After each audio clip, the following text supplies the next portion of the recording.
председателе, почитувани колеги, почитувани представници на владата. Моето пратеничко прашање беше во врска со мобингот кој што им се случува на вработените во општина Лозово и го поставив до Министерството за локална самоуправа и министерот за локална самоуправа.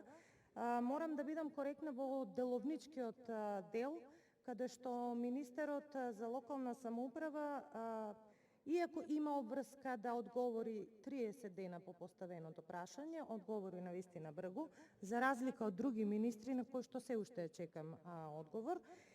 Но заради јавноста би сакала да прочитам дел од одговорот.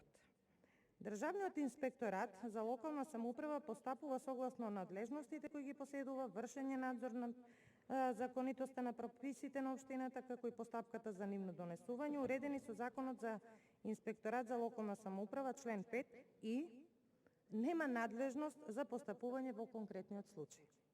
Понатаму вели: изврши увид во работата на општина Лозово и во целосната потребна документација и било констатирано дека општината ги почитува одредбите од горе наведените закони и не бил воочен пропуст во работата на општината, замислете.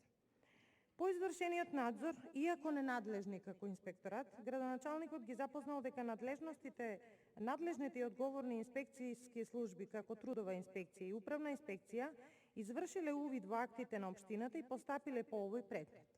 Воедно, градоначалникот ги известил дека се стопирани сите действија кон службениците кои пријавиле мобинг и истите поплаки се однесувале, ова е најглавно, на секретарот на општината, поради што истиот е разрешен од функцијата секретар на општина Лозово. Значи, почитувани граѓани, не е виновен градоначалникот на општина Лозово, тој не знаел, бидејќи Лозово е Њујорк, па не се познаваат, има 300 вработени и не знае кој има проблем, и сега таа вина ја префрла на секретарот.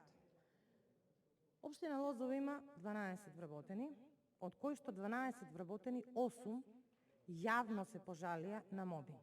И ова не е од сега. Ова трае повеќе од 2 години. Имам реагирано како пратеник уште пред 2 години до тогашниот и сегашниот премиер, ништо од тоа. Работната атмосфера и меѓучовечките односи во општина Лозово се крајно нарушени. И сега вие, бидејќи се ближат локални избори, наоѓате начин како да ја релативизирате вината на градоначалникот и го посочувате прстот во секретарот. Не сум задоволна од одговорот и немам дополнителни прашања, но ако јавно не излезеа овие жртви на мобинг, не знам дали воопшто јавноста ќе беше запознаена со ваквите случаи, кои што за жал не се само во општина Лозово, ги има и во други општини и во други.